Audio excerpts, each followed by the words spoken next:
Since the dawn of time, since humans have roamed the earth, we've all been asking the same question. What is Obama's last name? I guess we'll never know. All jokes aside, there has been one question plaguing my mind.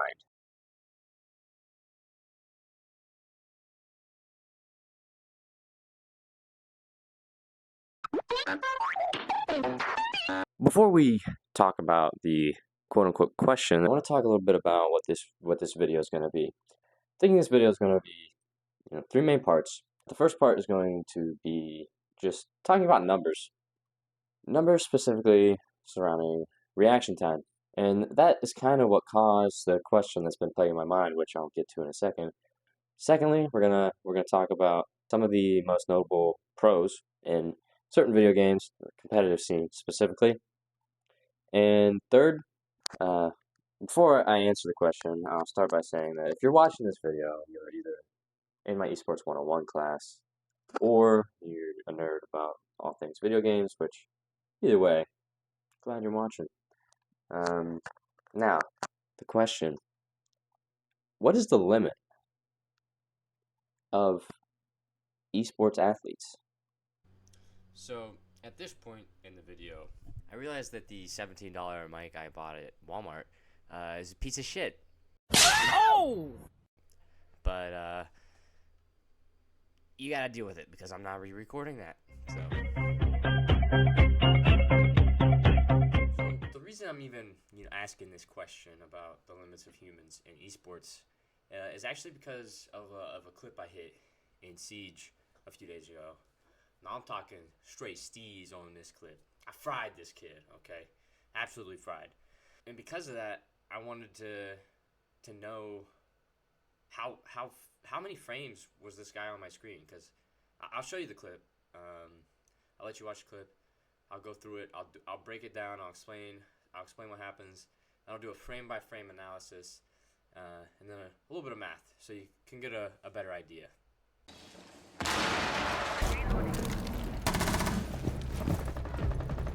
Swapping max. Alright, so here we go. We got the clip pulled up in DaVinci. We're going to go ahead and we're going to break it down frame by frame to get a good idea of what's really going on here. So I hear the ash charge and I hop off cans. Let's see how many frames it takes from the time this guy's on my screen until I kill him. Alright, on the screen. So that's first frame. 1, 2, 3, 4, 5, 6, 7, 8, 9, 10, 11, 12, 13, 14, 15. 15 frames from the time the guy's on my screen to the time I kill him. Alright, so 67 frames from the time I heard the sound to the time I killed him, and I run Siege on 144 capped, so do some quick math and see how long it took for me to kill this man in real time. Alright, so from this we can see that from the time I heard the noise to the time I killed him, it took me roughly half a second to kill the guy. Okay, but what about from the time I saw him on my screen? Because that's the reaction time that we really care about. So we'll go ahead. 15 frames from the time he was on my screen to the time I killed him. Divide by 144. It took me about a tenth of a second from the time he was on my screen to the time I killed him. But we could take it a step further. I don't know if you noticed, but in the clip, I kind of aim to the left before going back to the right. You can see right there. I'm aiming towards the door, but I notice he's on my screen, and then I aim and kill him. So what was my reaction time to seeing him and killing him from where I was aiming? Right. This is frame 1, and we'll count frames until I move my gun from the left where the door is to the right to where the enemy is. 1, 2, 3, 4, 5, 6, 7, 8, 9, 10. 10 divided by 144. it took me 0.069 seconds to kill that guy. In other words, it took me 69 milliseconds. Nice. And that's crazy to me, because if we look at the average human reaction time, we find that it's around 250 milliseconds. If we go back to a calculator and we put the average over my time, and then we multiply this by 100, obviously percentages, we find that that clip, that specific instance of my reaction time, puts me 362% faster than an average human. I feel like that's crazy. Just wait until we get into what the pros can do.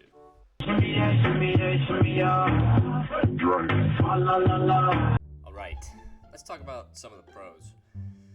For the sake of time and my sanity, I'm only going to talk about 2 pros, specifically 2 pros from the games that I play the most. Now, keep in mind, these aren't just any T1 pros.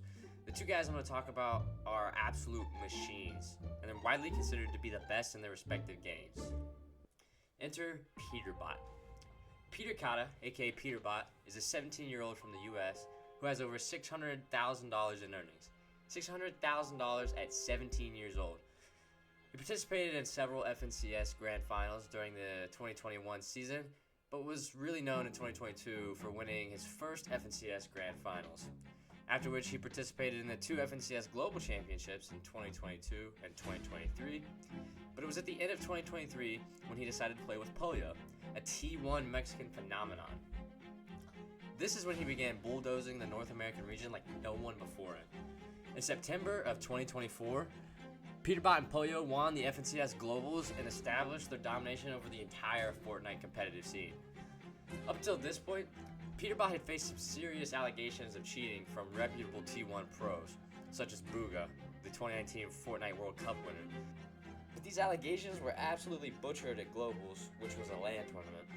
Peterbot proved to the world that he was by far the best player in the world that year by winning 5 games of the 12-game series.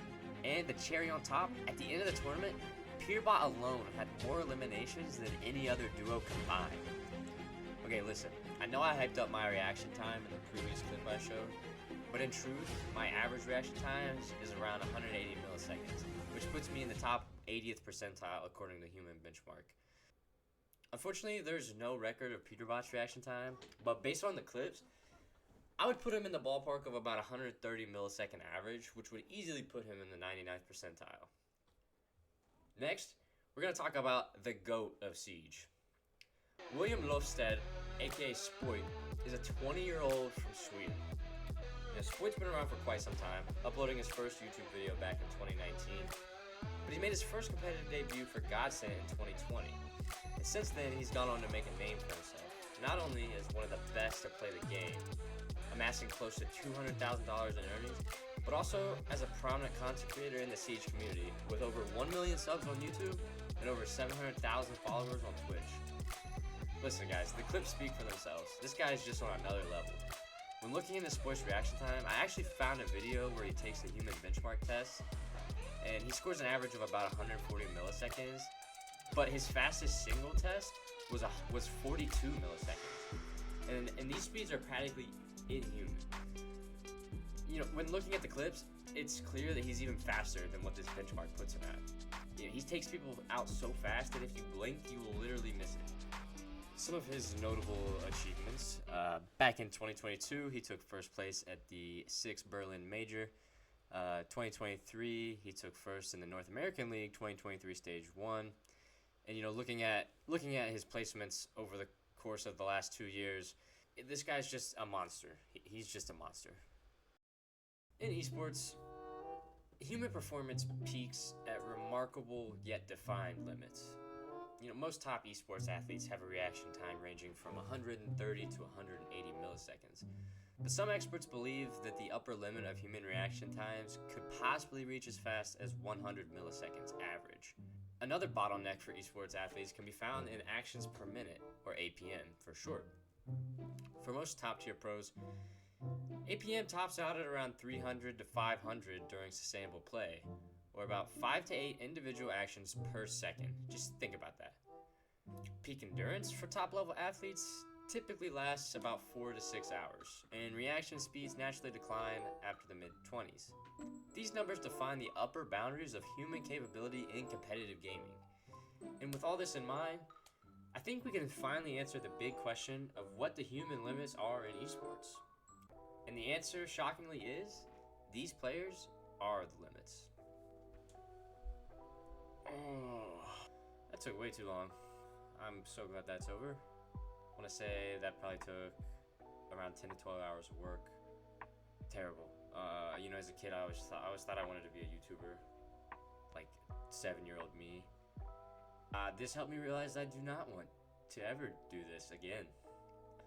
Hope you enjoyed. That's about all I got for you. I would say see you next time, like all the other YouTubers do, but this is the last video that I will ever make, so peace, love, and esports.